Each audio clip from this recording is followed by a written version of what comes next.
Egunon, iroi, ongi etorria gorkoz prentxaurrekoa, nire ondoan agurtzen emerkader dago, antolakuntzako zinegotzia, eta, ni Jorge Segurado alkatea. Arten berriz aurkezten dugu parte hartze prozesua, pixka beran dago, normalean pixka aldentxo egiten dugu, baina hauteskundetan eta hauteskundengatik eta bar, atzeratu da urten. Hala ere, helburuak berdina izaten dira, herritarrak entzuten, jarraitzea eta urne eta beraien eskutik garatzea segitzea. Parte hartzea gure politikan oinarrien egusitako bat da, argi baitugu herritarren iritziak kontuan hartu behar ditugula, eta beraiekin elkarlanean jardun behar dugula.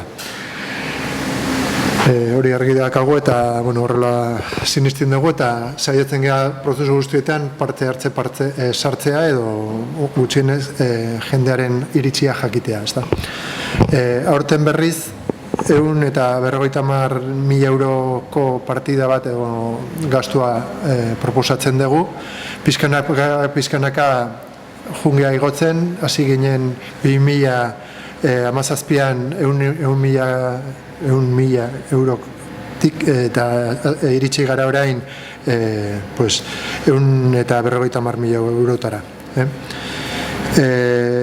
Bai egia da guk ez dugu evoluzio bat egon dela eta pizkanak proposamenak zehatzagoak dira eta interesanteagoak. Bai hasieran proposamen asko kanpoan gelditzen ziren prozesu honetan ezertzen direneak eta bar. Eta ja azken urte hauetan zehatzagoak dira eta interesanteagoak eta bai prozesu honetan bideratutaz. Eta hori nabaritzen da, eta teknikoentzako zailagoa da aukeratzea zen izango diren proposamenak egiteko.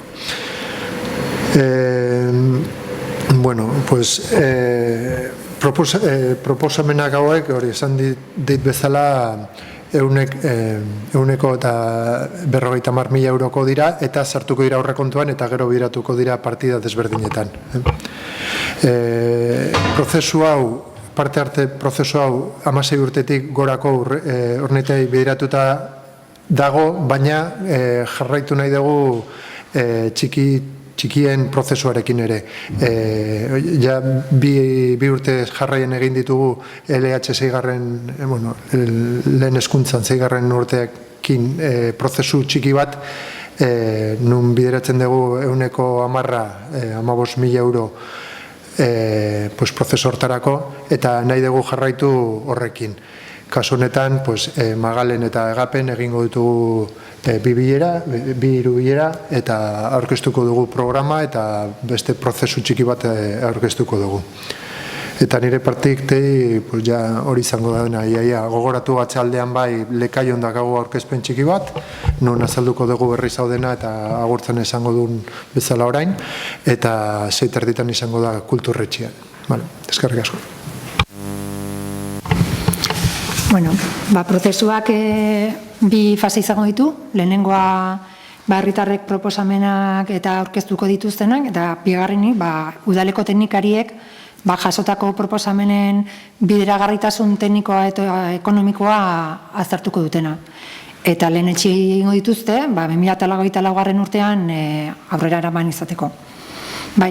EPEari dagokionez, herritarrek 3 aste izango dituzte, ekarpenak egiteko, eta EPEa urriaren 16an, gaur bertan zabaltzen da, eta azaroaren 5 arte iraungo du.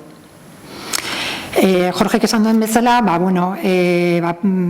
ekarpenak edo proposamenak aurkeztu izango dituzten pertsonei dagokienez, aurreko prozesutako irizpide bera erabiliko da, eta 16 urtetik gorako pertsonak izatea, eta horretan erroldatuta egotea.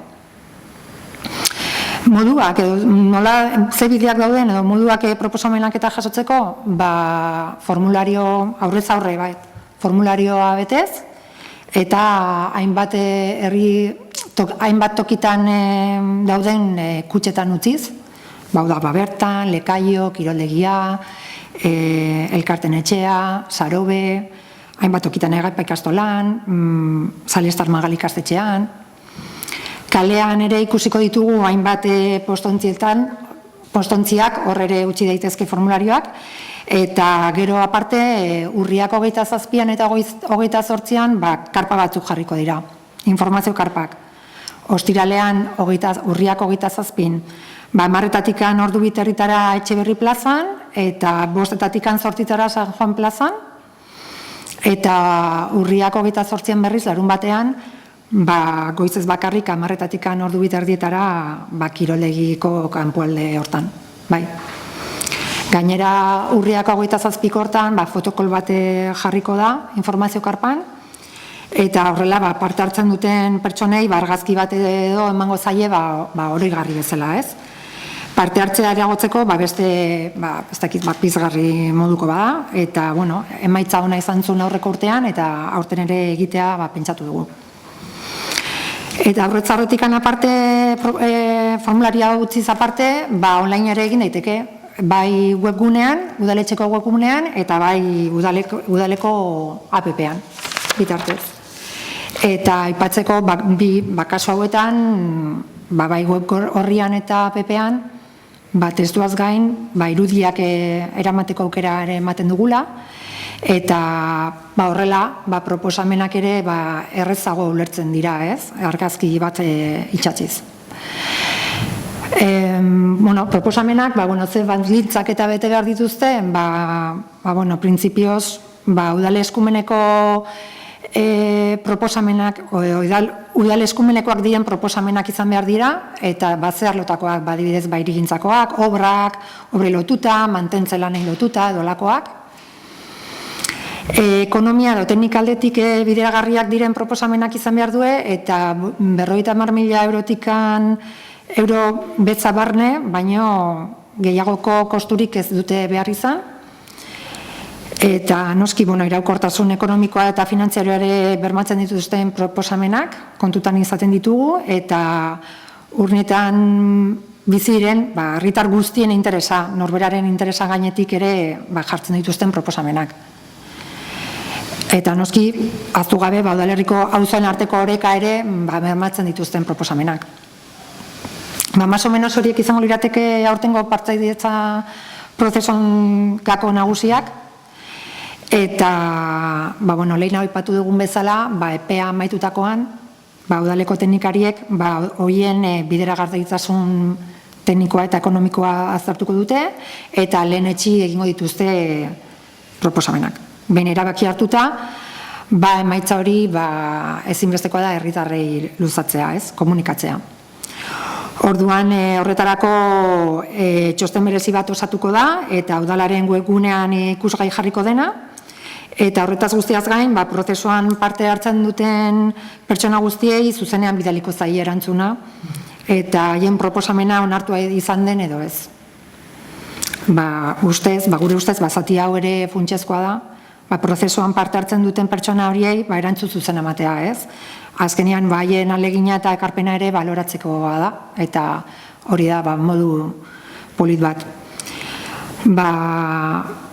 Listo, ez? Parte hartze prozesuaren funtzionamendua eta dinamika ezagutzera eman ostean, jendea parte hartzera animatzera besteik ez zaigu gelditzen, eta, zuek galderaren bat edo badezue, edo zalantzaren bat, hementxe gaude argitzeko, bai?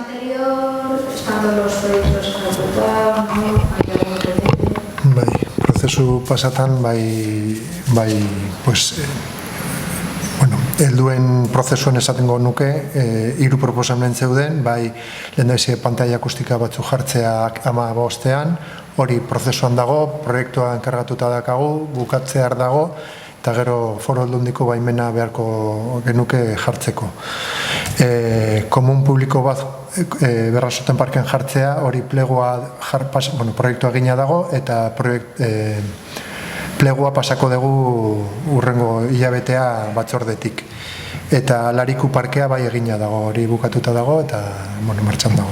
Eta, LH6 proposamenak ari buruz, gehienak egina daude, bai Burnebideko parkeko futbol zelaia hobetu da, Berrasotako parkeko eskaileretan, togoan txirristra bat ondi bat dago eta barandei bat jarri zaio, hobetu da futbol zelaia edo zelaia futbola jolasteko, bizikletak kiroldegian gune bat lotzeko bizikleta dena behi jarrita dago, eskatzen zuten zesto kulunka bat beste parkean jartzeko eta hori promozio berrian ermotegin jarri dugu.